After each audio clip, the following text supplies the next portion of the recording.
అందరికీ నమస్కారం అండి. తెలుగు స్టోరీ బుక్ ఛానల్కి స్వాగతం. ఈరోజు నేను మీకు వినిపించబోతున్న కథ కొడుకుల చేతుల్లో దారుణంగా మోసపోయి కూతురి మనసేమిటో తెలుసుకున్న తల్లిదండ్రుల నిర్ణయం ఏమిటి అనేది ఈ కథ ద్వారా మనం విందామండి. కథ పేరు ఆణిముత్యం. రచించిన వారు బిఎన్ఆర్ శారదాంబ గారు. కథను చివరి వరకు వినండి. నచ్చితే లైక్ చేయండి. కొత్తగా మన ఛానల్ని చూస్తున్నట్లయితే కనుక సబ్స్క్రైబ్ చేసుకోవడం అస్సలు మర్చిపోవద్దు. మరిగా కథలోకి వెళ్ళిపోదామా? పోస్ట్ వచ్చే టైం అయింది కదండి. ఎంఓ ఏమైనా వచ్చిందా?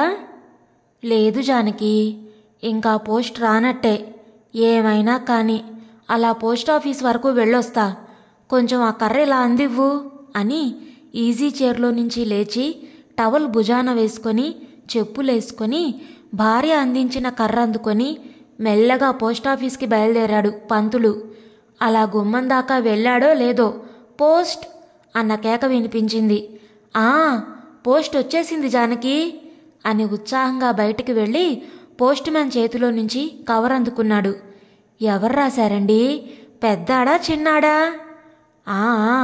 పెద్దాడే రాశాడు. ఏం రాశాడో చదవండి. చదువుతాను కానీ ఆ కళ్ళజోడు ఇలా తే. లోనికెళ్ళి కళ్ళజోడు తెచ్చిచ్చింది. మహారాజశ్రీ నాన్నగారికి మీ పెద్దబ్బాయి పవన్ నమస్కరించి వ్రాయినది. ఇక్కడంతా క్షేమం. మీరు రాసిన ఉత్తరం చేరింది. ఒకటా రెండా? 40,000. అంత డబ్బు మా దగ్గర ఎక్కడుంది? డబ్బు పంపితే అప్పు తీరుతుంది, లేకపోతే అప్పుల వాళ్లకు ఇల్లు స్వాధీనం చేయవలసి వస్తుంది అని రాశారు. పాతిళ్ళు కదా, అప్పుల వాళ్ళకే వదిలేయండి. నువ్వు అమ్మ వేరే ఇల్లు అద్దెకు తీసుకొని ఉండండి. నేను తమ్ముడు అంతో ఇంతో నెల నెలా డబ్బు పంపుతాం. తమ్ముడు హరీష్ కూడా ఆ మాటే చెప్పమన్నాడు. మిమ్మల్ని ఇక్కడికే తీసుకొద్దాం అనుకుంటే ఇక్కడి వాతావరణం మీకు పడదు. అయినా వయసు అయిపోయింది, ఇంత దూరం ప్రయాణం చేయలేరు. అమ్మకు నా నమస్కారాలు తెలపండి. ఇట్లు మీ పెద్ద కుమారుడు పవన్. ఉత్తరం చదవడం పూర్తి చేసి కళ్ళల్లో ఎంత ఆపినా ఆగని కన్నీళ్లతో భార్య వైపు చూశాడు. ఆమె పరిస్థితి అలాగే ఉంది. గుండెలో నుంచి ఎగిసి వస్తున్న బాధను అణుచుకోలేక కన్నీళ్లతో భర్త వైపు చూసింది. ఏమండి, ఏమిటండి ఇది? వీళ్ళు మనం కన్న కొడుకులేనా? మన కోరికల్ని చంపుకొని మన కలల్ని వారిలో చూసుకోవాలనుకున్న ఆశకు ఫలితమా ఇది? డబ్బు పంపుతారట, డబ్బు. ఇప్పటికి మన కోసం ఒక్క పైసా పంపని వాళ్ళు మనం చచ్చామో బ్రతికామో తెలుసుకోవడానికి ఒక ఉత్తరం ముక్క రాయడానికి బరువైన వాళ్ళు మనకు డబ్బు పంపుతారా? ఎన్ననుకుని ఏం లాభం? వాళ్లను కన్నా ఇదో ఈ కడుపు మంచిది కాదండి. ఈ కడుపులో ఇలాంటి అగ్నిని వీళ్ళు రగిలిస్తారని తెలిస్తే వాళ్లను ఆనాడే చంపేసేదాన్ని. తల్లి తండ్రిని ఇంత క్షోభ పెట్టిన వీళ్లకు మనలాగే జరగాలి అంది ఏడుస్తూ. ఊరుకో జానకి, మన పిల్లల్ని మనం శపించుకోవచ్చా? ఎక్కడ ఉన్నా వాళ్ళ సుఖమే మనం కోరుకోవాల్సింది. చిన్నప్పుడు వచ్చిరాని మాటలతో నాన్నా మనం ఇల్లు కట్టుకుందాం అన్నప్పుడు సంతోషించాం. వాణ్ణి ఒక ఇంజనీర్ని చేయాలనుకున్నాం. కానీ ఇప్పుడు ఓ ఇంజనీరై నాన్నా ఈ ఇల్లెందుకు, పాతది అమ్మేసేయ్ అన్నప్పుడు బాధపడాలి. తప్పదు. కష్టసుఖాలు మనుషులకు కాక మానులకొస్తాయా? ఇప్పుడే కదా ధైర్యంగా నిలబడాలి. రా అలా కూర్చుందుగాని అని భార్యను ఓదారుస్తూ భుజంపై చెయ్యి వేసి నెమ్మదిగా లోనికి తీసుకొచ్చి కుర్చీలో కూర్చోబెట్టి తను ఈజీ చైర్లో కూర్చున్నారు. జానకమ్మ కళ్ళొత్తుకుంటూ, ఇప్పుడెలా చేస్తారండి? వాళ్ళు డబ్బు పంపుతారన్న ఆశతో 4 రోజులు గడువు అడిగారు. మరో 2 రోజులకు గడువు కూడా తీరిపోతుంది. ఒకటా రెండా? 40,000. ఇప్పటికిప్పుడు ఎవరిని అడగాలి? ఆ బాకీ కూడా మనం తీర్చాల్సిందే కదా. ఇల్లు అమ్మేస్తాంలే జానకి, అంతకంటే మనం చేయగలిగిందేముంది అన్నాడు పంతులు బాధగా. ఎలా అమ్ముతారండి? ఈ ఇల్లు మన కష్టాన్ని చెప్తుంది. కూలీవాళ్ళు సరిగా పనిచేస్తారో లేదోనని మీరు ఓ నెల సెలవు పెట్టి వాళ్లతో సమానంగా పనిచేసిన విషయం మీరు మర్చిపోయారేమో కానీ నేను మర్చిపోలేదు అంది జానకమ్మ దుఃఖంతో గొంతు పూడుకుపోతూ ఉండగా.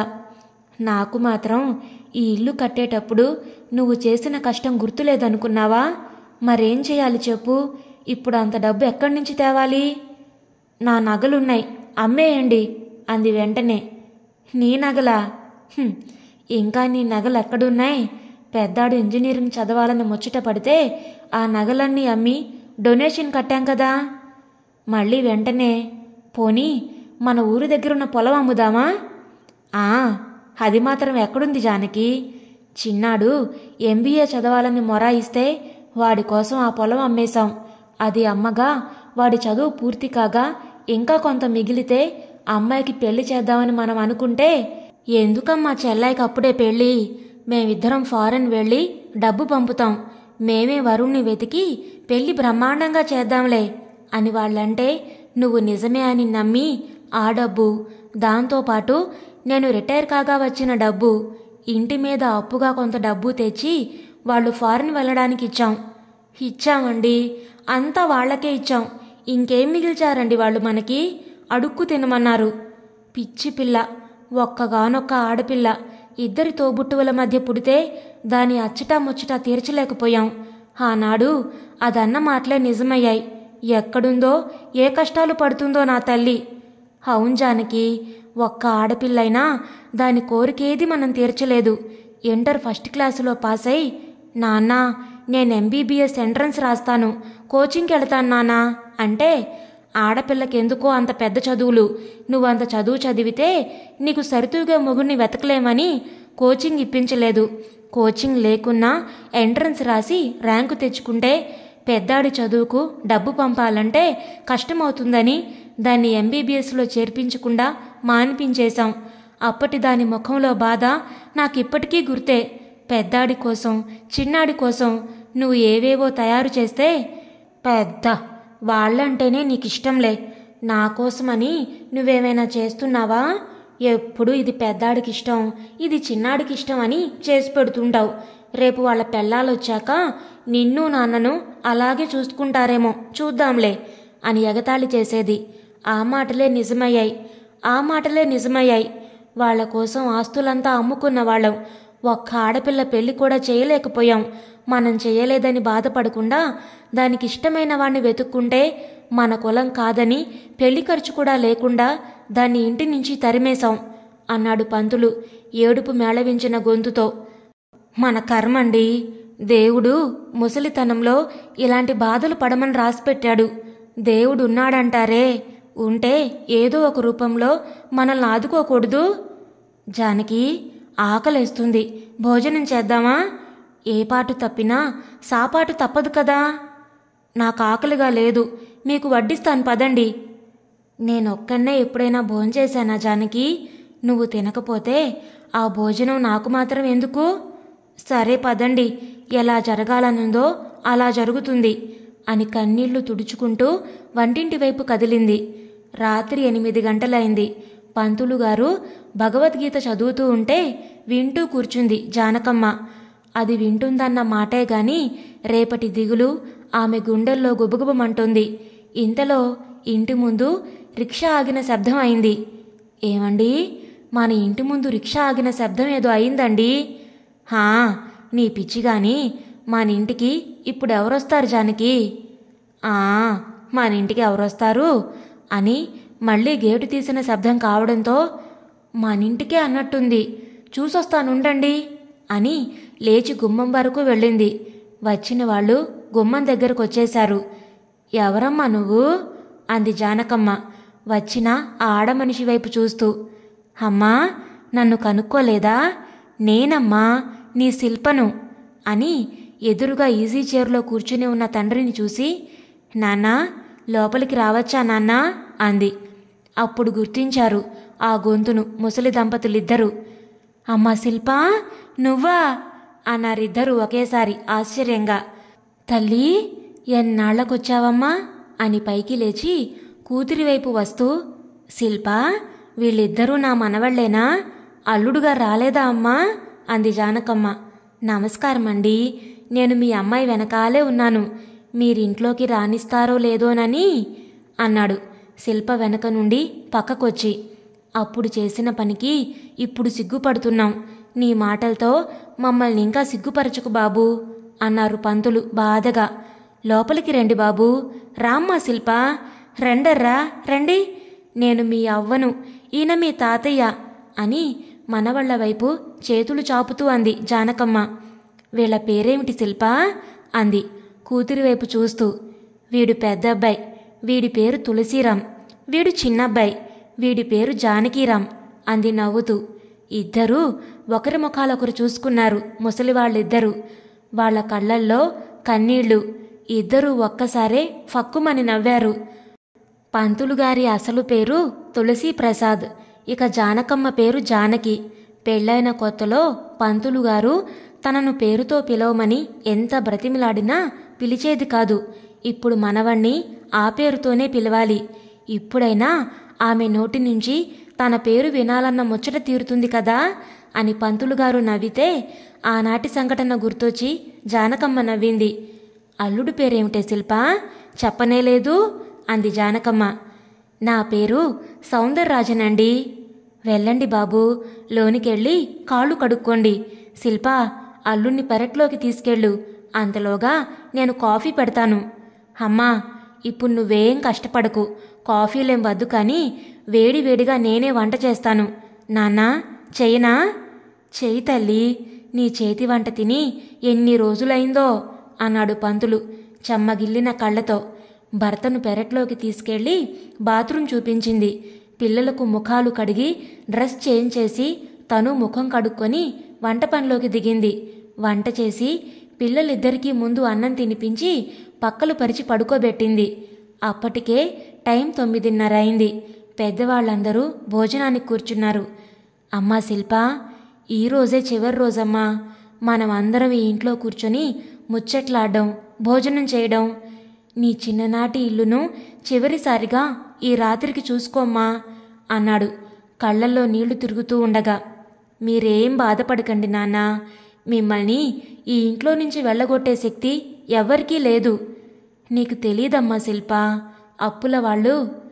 నాకంతా తెలుసు నాన్నా, తెలిసేగా మేమంతా మీకోసం ఇక్కడికొచ్చాం. అవునండి మావయ్య గారు, శిల్పా ఫ్రెండు లీలా అని ఈ ఊరమ్మాయే. ఆవిడ భర్తకు ఈ మధ్యనే విశాఖపట్నం ట్రాన్స్ఫర్ అయిందట. ఒకసారి మార్కెట్లో శిల్పకు ఆవిడ కనిపించి మీ విషయం అంతా చెప్పింది. శిల్ప ఇంటికొచ్చి ఒకటే ఏడవడం మొదలెట్టింది. మా అమ్మా నాన్న అందరూ తరచి తరచి అడిగితే అప్పుడు చెప్పింది. వాళ్ళు బాధపడి శిల్పా పేరిట, పిల్లల పేరిట ఉన్న డబ్బంతా డ్రా చేసి వెంటనే వెళ్ళమన్నారు. ఇక్కడికి వచ్చినా మీరు రానిస్తారో లేదోనని బస్సులో అంతా ఒకటే దిగులు శిల్పకు. డబ్బు తెచ్చాం, మీకెంత అప్పుందో తీర్చేసి నిశ్చింతగా ఉండండి మావయ్య. జానకమ్మ, పంతులుగారి కళ్ళల్లో ఆశ్చర్యం, ఆనందం. మీదెంత గొప్ప మనసు బాబూ. గుణం చేత మనిషి గొప్పవాడు కానీ కులం చేత గొప్పవాడు కాలేడని నిజం చేశారు. మీరిచ్చినా కూడా ఆడపిల్ల సొమ్ము మేం ఆశించకూడదు బాబూ అన్నాడు పంతులు. ఆడపిల్ల ఆడపిల్ల తండ్రుల్ని ఆపదలో ఆదుకోకూడదా నాన్నా? ఆడపిల్లనని నన్ను మీ సంతానంలో నుంచి వేరు చేస్తారా నాన్నా? మగవాళ్ళని వాళ్ళని అందలమెక్కించినందుకు కన్న తల్లిదండ్రుల మాటే మరిచిన విశ్వాసఘాతకులు నాన్న వాళ్ళు. మీరు నాకు చెప్పించిన చదువుకు ఏదో ఒక ఉద్యోగం దొరికింది. ఈ డబ్బు మీరిచ్చిన భిక్షే నాన్నా.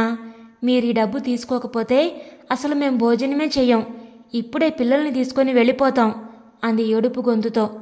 అమ్మా శిల్ప, రాక పుట్టింటికి వచ్చిన ఆడపిల్లను కన్నీళ్లతో భోజనం కూడా పెట్టకుండా పంపకూడదమ్మా. ఆడపిల్లవని చిన్నప్పటి నుంచి నిన్ను వేరుగా చూసినందుకు ఇప్పుడు నువ్వే మమ్మల్ని ఆదుకోవాల్సి వచ్చింది. ఆడపిల్లకేనమ్మా తల్లిదండ్రుల మీద ప్రేమ, అభిమానం ఉండేదని ఇప్పుడు తెలుసుకున్నాం. ఆడపిల్ల కన్నవారికి ఆణిముత్యం లాంటిది. ఏమండి, అది చెప్పినట్టు వినండి అంది జానకమ్మ కన్నీళ్లతో భర్త వైపు చూస్తూ. సరే, కానీ ఒక్క షరతు శిల్ప. మా తదనంతరం ఈ ఇల్లు నీకు చెందేటట్టు రాస్తాం. దీనికి మాత్రం అభ్యంతర పెట్టకమ్మా అన్నాడు కళ్లలో ఆనంద బాష్పాలు రాలుతూ ఉండగా. అందరూ భోజనాలు కానిచ్చి కరెంటు కోత కారణంగా కరెంటు పోవడంతో ఆరు బయట పక్కలు వేసుకున్నారు. వెన్నెల పిండారబోసినట్టుంది. అందరి మనసుల్లో దిగులును ఆ పొన్నమి చంద్రుడు తొలగించాడు.